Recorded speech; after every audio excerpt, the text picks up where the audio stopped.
It is Wednesday, July 1st, 2026, and this is the Neural Daily. I'm Leonard Cooper, and I'm the only guy here who remembers a world without a prompt box. This is Alyssa Montgomery. I'm Vector Kane. And I'm Roxy Stone. We have a great show for you today.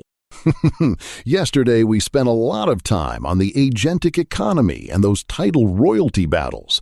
Today, we've got a packed episode. Anthropic is finally breaking out of its government cage, the hardware wars are pivoting to specialized silicon, and we're saying a bittersweet goodbye to the father of the internet. Okay, sweetie, let's start with the big one. Anthropic is having what they're calling a summer of expansion. Basically, the Trump administration finally stopped playing gatekeeper with the Mythos 5 and Fable 5 models. Finally. I mean, the logic of that whitelist was backwards from the start. Why does your corporate status determine if you can use a frontier model? It's ridiculous. Exactly. According to CBS News, the Department of Commerce just withdrew those export controls. They claimed Anthropic coordinated on security, but we all know it's just about the money now. But look, it's a win for velocity.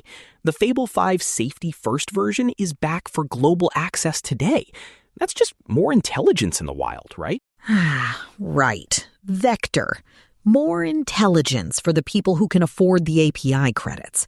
But get this. They also just inked a landmark deal to be the primary AI provider for the state of California. Actually, if I may, that's a fascinating move. Securing a state-level procurement deal creates a massive moat. It's not just about the tech, it's about the institutional integration. Basically, they're becoming the government's brain, and they're dropping Claude Sonnet 5 and Claude Science at the same time. They're clearly prepping for an IPO. Oh, they're prepping for a payday, Leonard. Let's call it what it is. Speaking of paydays, we have to talk about the hardware shift. We are officially leaving the era of the general-purpose GPU.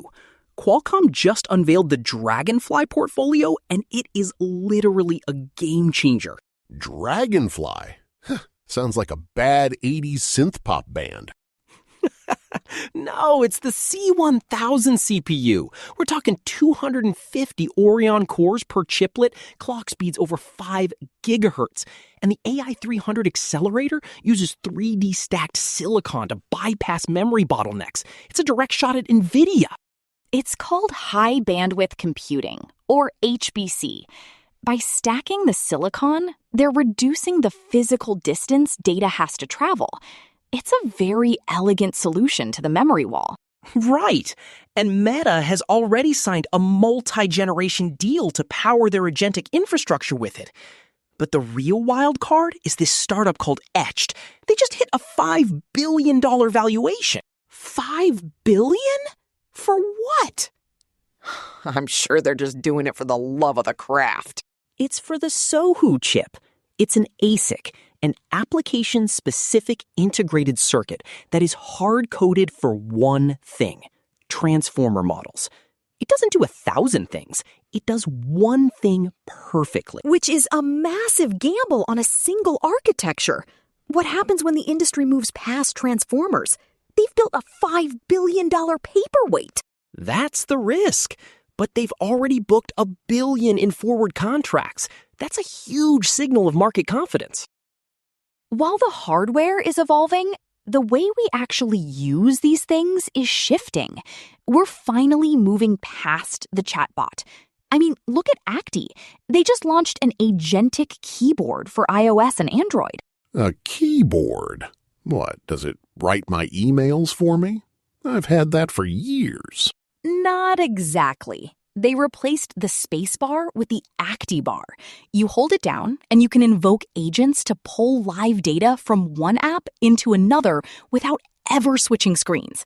It's using Gemini to handle the cross-app orchestration. Okay, so it's a shortcut tool. Groundbreaking. Well, it's about reducing friction. And then there's OpenClaw.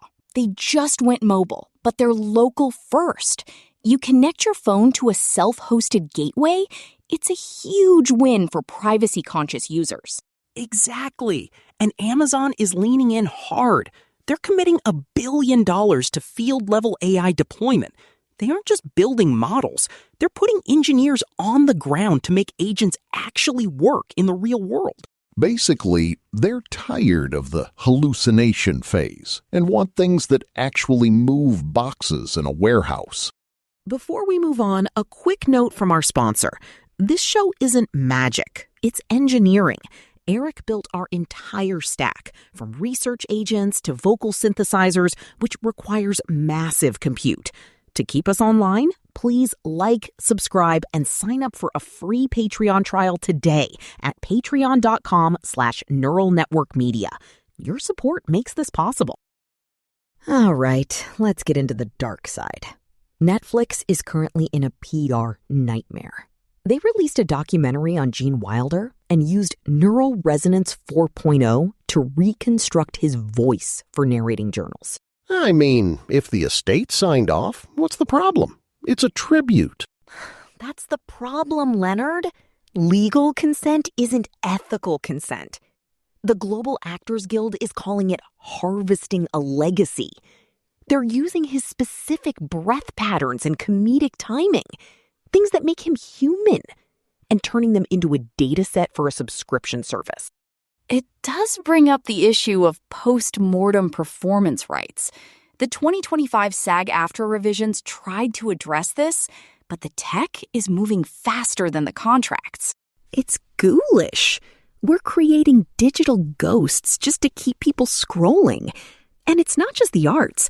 GitLab is seeing security gaps because the speed of AI-driven production is outstripping the safety guardrails. Speaking of legends, we've got some heavy news at Google. Vinton Cerf, the actual father of the internet, is retiring next week. End of the era. Literally the man who designed TCP/IP. I remember when the internet was just a few nodes and a dream. Now it's a series of corporate gardens. Cerf's final warning was that AI agents will fail if we don't go back to formal protocols. He's basically saying that letting agents just chat with each other in natural language is a recipe for disaster. For once, I agree with the old guard.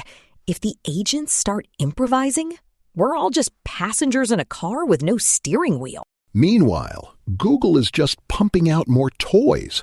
Nano Banana 2 Lite for cheap images. And Notebook LM now makes TikTok-style video clips from your research. It's all just content, isn't it? But the scale is what matters. OpenAI just reported 900 million weekly active users. They're on the verge of 1 billion. Their revenue is over $20 billion. That's tripling since 2024. The growth is impressive, but the internal friction is real. Reports from the EU show a massive reorganization of 27% of the workforce. Companies are being torn apart by the adoption process. That's just a market correction. We're optimizing the talent stack. Look at Wave. They're having a massive liquidity event for employees. That's how you attract the best minds in autonomous driving. Or how you pay people to keep their mouths shut while the software glitches. Come on, Roxy. The efficiency is real. Enterprise reasoning token consumption is up 320x year over year.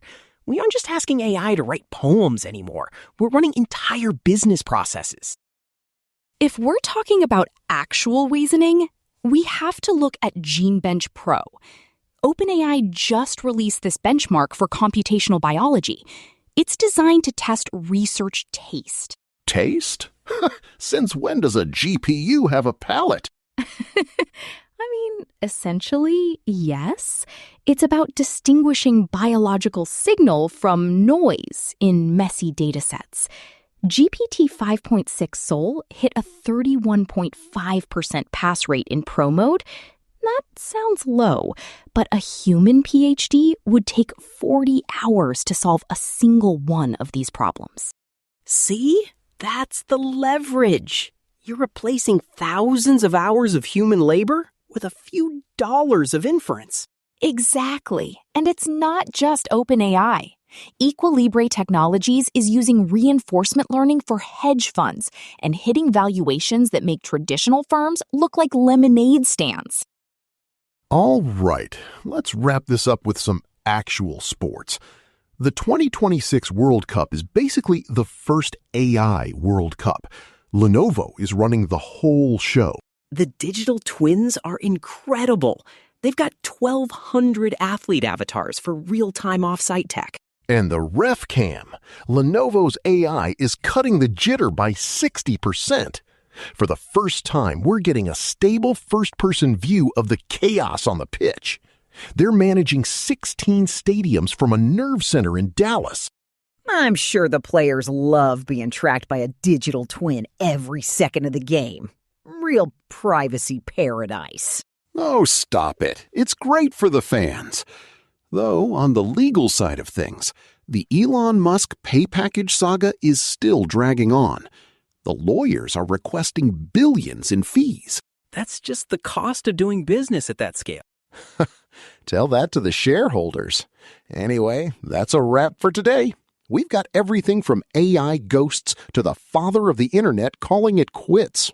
Stay wired, folks. Bye. Later. Peace. Now, where did I put my